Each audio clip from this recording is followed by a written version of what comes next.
kami akan mencoba mempresentasikan Kaizen Project dari SGP Supporting PT Kars Inti Amanah yang berjudul meningkatkan kelengkapan standarisasi quality control roda 2. Ya, small group project dari after sales business ini kami beri nama Elite. Ya, berikut adalah organisasi Kaizen di tim Elite, di mana Kaizen owner adalah Bapak Muhammad Abduh, Kaizen leader saya sendiri, Hendra Gunawan, dan Kaizen member Bapak Rian Fahriansa dengan Bapak Ahmad Ruslan. Ya, Kaizen schedule sendiri kami susun mulai dari Mei 2020.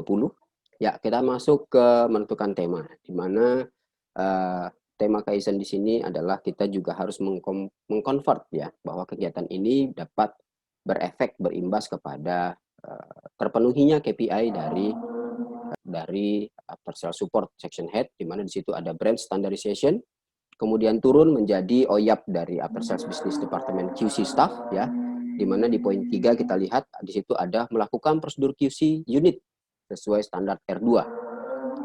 Itu unit targetnya adalah unit terdelivery sesuai performance sebanyak 100%. Kemudian dari average pencapaian Januari Maret 2020 terdapat KPI yang sangat rendah, yang rendah, di mana dari 3 KPI itu stok rasio, SKK approve dengan brand standardization, dia hanya 93%. Yang lainnya itu bisa sampai 94 dan 100%.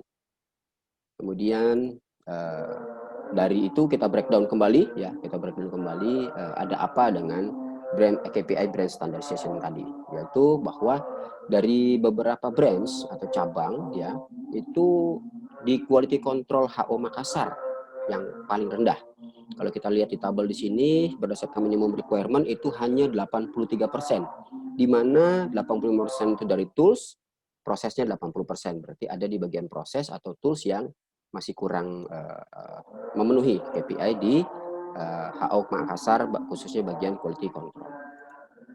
Kemudian untuk menentukan tema ya, terdapat kebutuhan untuk standarisasi proses dan tools ya di PT Kars Inti Amanah sebagai salah satu job desk ya dari quality controlnya.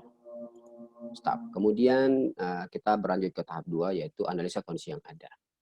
Berikut kami jabarkan ya alur proses dari quality control. Pertama adalah dia melakukan inspeksi bendanya ya. Inspeksi dilakukan 2 tahap, yaitu kendaraan motor diam dan dites jalan. Kemudian QC staff membuat laporan defek ya, yang adalah menentukan penyebabnya apa serta berkoordinasi untuk perbaikan dan follow up ya progres dari perbaikan tadi. Nah, di inspection tadi sempat dijelaskan di awal bahwa terdapat 2 metode. Pertama, proses inspection produk menggunakan 2 metode kerja ya. Standar posisi diam yaitu tampilan body, electrical, engine bergerak ya, itu oke, perform dilaksanakan. Kemudian metode yang kedua, posisi kendaraan berjalan, di mana yang diperlukan di situ adalah bagaimana posisi mengendarai ya, netralnya seperti apa, masuk giginya, gearnya bagaimana, kemudian speedometernya bergerak atau tidak, kemudian dengan tes remnya seperti apa, dan itu tidak perform ya. Nah, di sini didapat bahwa proses QCR2 itu belum dilaksanakan sesuai standar pemeriksaan ya. Berikut adalah gambaran lebih detail mengenai apa saja kegiatan dalam proses QC. Yang pertama, unit masuk ke dalam gudang Kalakars, posisi gudang kita ada di Ahmad Yani ya. Kemudian QC staff melakukan pemeriksaan tampilan standar ya, posisi kendaraan diam. Yang berikut adalah QC staff melakukan pemeriksaan fitur standar unit dengan melakukan tes jalan, di mana fitur-fitur standar tadi itu tadi ya, driving position, brake test, speedometer, sama perpindahan gear. Selanjutnya QC staff membuat laporan defect dan menentukan penyebab terjadinya defect. Berikutnya adalah QC staff melakukan koordinasi ya, dan hasil dari perbaikan tadi. Setelah semuanya itu dilakukan, maka unit-unit tadi bisa diserahkan ke petugas warehouse atau petugas gudang untuk selanjutnya disimpan atau didelivery ke cabang-cabang di Kalakars. Ya, berikut adalah detail kegiatan dari beberapa proses tadi. Yang pertama, menerima manifest administratif. Kemudian yang kedua adalah QC staff melakukan pemeriksaan tampilan standar unit ya dalam kondisi diam. Itu pun tidak ada kendala. Buka plastik, kecek tampilan itu terlaksana dengan baik. Kemudian yang kedua, QC staff melakukan pemeriksaan fitur ya, fitur-fitur tadi dengan cara menghidupkan mesinnya, tes jalan, kemudian periksa kondisi kopling, pengereman, speedo, sudut belok. Kemudian setelah itu mengisi laporan pada form yang tersedia, itu di poin 3 kegiatan tadi. Kemudian yang keempat, setelah semuanya dilakukan, dia mengisi laporan, ya, menentukan penyebab defect, kemudian estimasi biaya, setelah itu berkoordinasi dengan pihak terkait. Yang kelima, koordinasi penyelesaian defect, ya, kalau sudah dilaksanakan, kemudian laporan progresnya juga dilaporkan, ya, disampaikan report-reportnya tadi ke tim atau ke bagian yang terkait. Kemudian yang terakhir adalah menyerahkan unit yang telah di QC atau selesai diperbaiki ke tim logistik. Nah, pada saat pelaksanaan pekerjaan tadi dilakukan, ada kendala, ya, ada beberapa kondisi yang ada di Ahmad Yani. Pertama, lokasi gudang itu adanya di cabang Ahmad Yani, di mana di cabang Ahmad Yani juga terdapat mobil-mobil yang dikerjakan di bengkel, ya. Jadi perlu kami jelaskan di sini bahwa Ahmad Yani juga berposisi sebagai bengkel roda 4, ya. Kita lihat di sini ada ruangan servis, ya, ada 1, 2, kemudian ada gudang spare partnya di sana juga, di mana parkiran di bagian luar juga sangat padat. Jika pada saat itu layout padat di bengkel, kemudian di kondisi stok pun juga padat, maka otomatis posisi pengetesan roda 2, QC untuk roda 2 dengan dijalankan itu tidak dilakukan. Ya, di sini kita lihat bahwa proses tes jalan itu menggunakan kita analisa kembali menggunakan faktor 4M, ya, 1E. Di mana dari ya, kemampuan mengetesnya oke, dia masuk. Material kendaraannya ada untuk dites, ya. Metodenya manual, unit dijalankan, ya, itu kontrol itemnya, pengecekan manual kita lihat.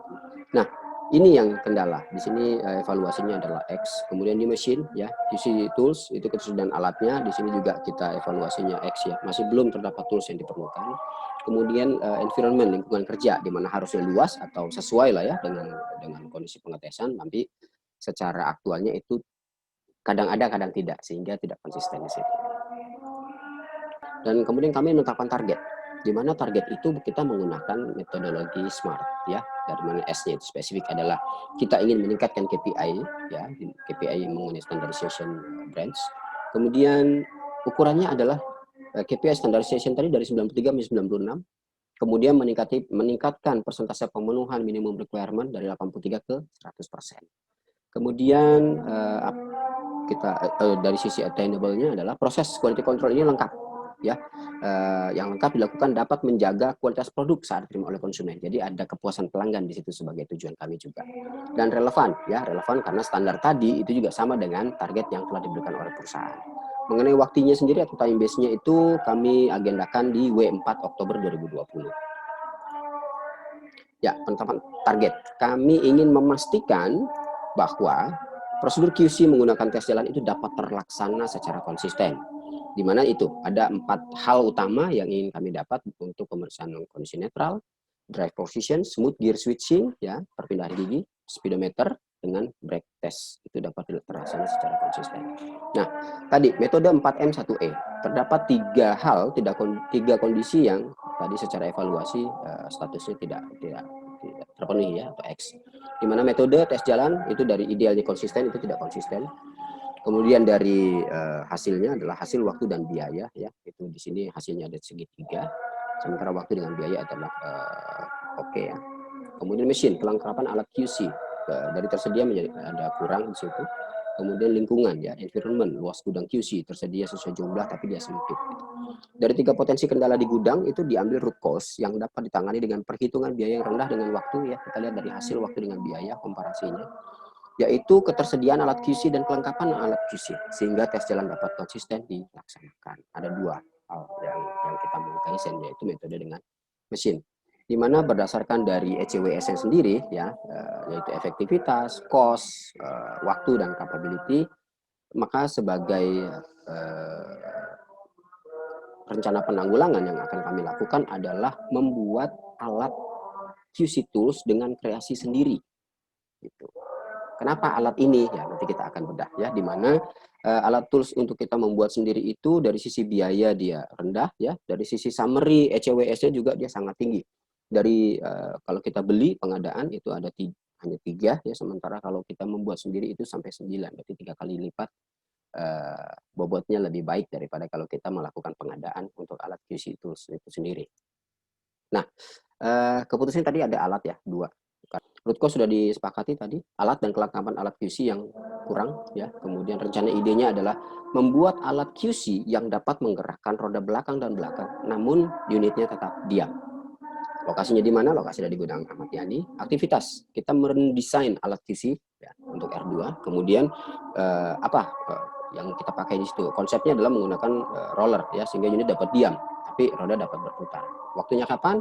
April sampai Agustus 2020. Nah, PIC-nya sini kami bedah menjadi beberapa. Desain pembuatan saya sendiri, kemudian proposal mengajukan ke manajemen itu Bapak Riansah.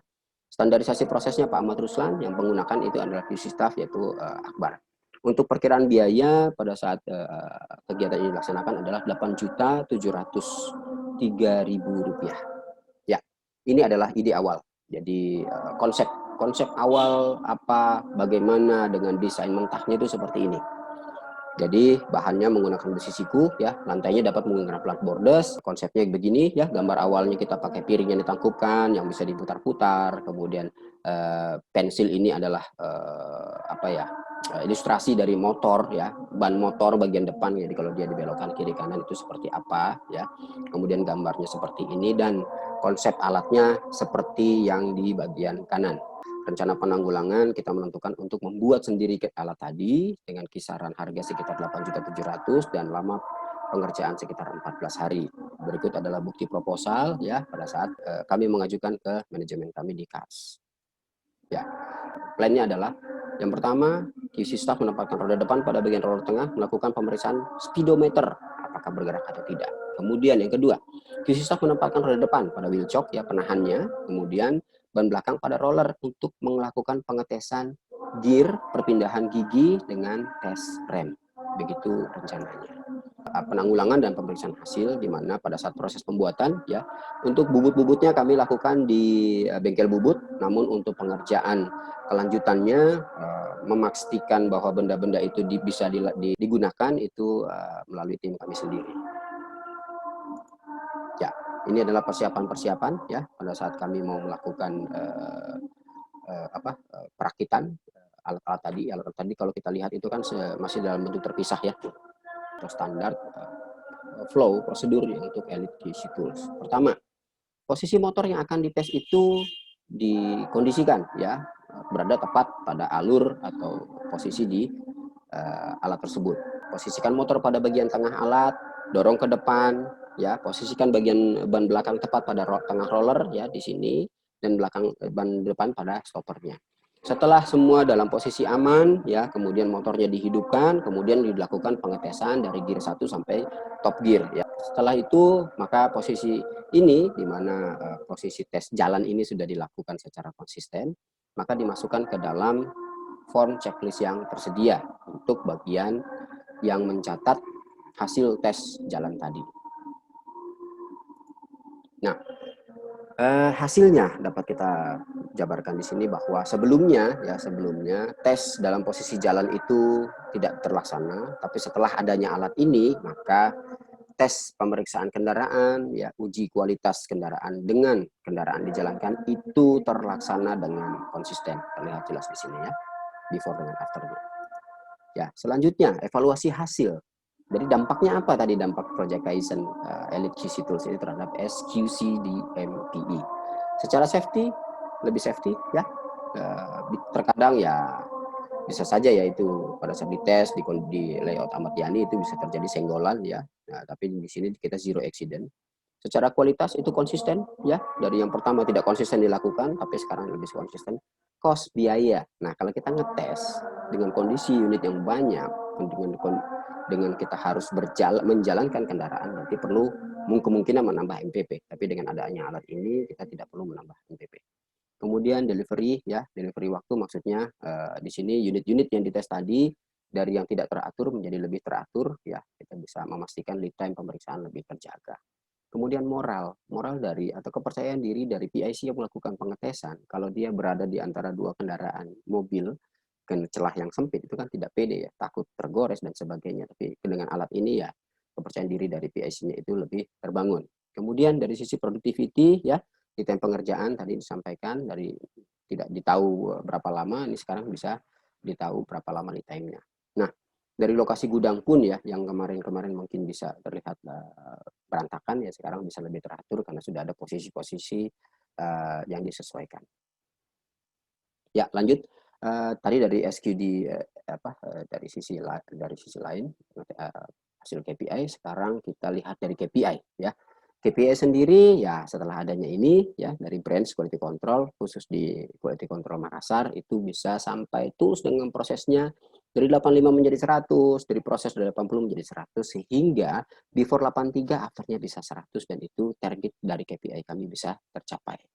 Setelah itu dari brand standardization sendiri ya dari 93 before-nya itu menjadi 96%, ada peningkatan 6%. Ya. Nah, ini adalah evaluasi hasil ya, evaluasi hasil dari pengetesan kita. Before-nya itu kita ngetesnya di posisi seperti ini ya, di antara kendaraan-kendaraan yang servis di bengkel Ahmad Yani ya, kadang dilakukan kadang juga tidak. Kemudian saat ini sudah ada alat ini sehingga kita tidak perlu kemana-mana ya, kita hanya berada di alat ini saja bisa melakukan pengetesan secara maksimal dan safety ya, lebih safety. Ya.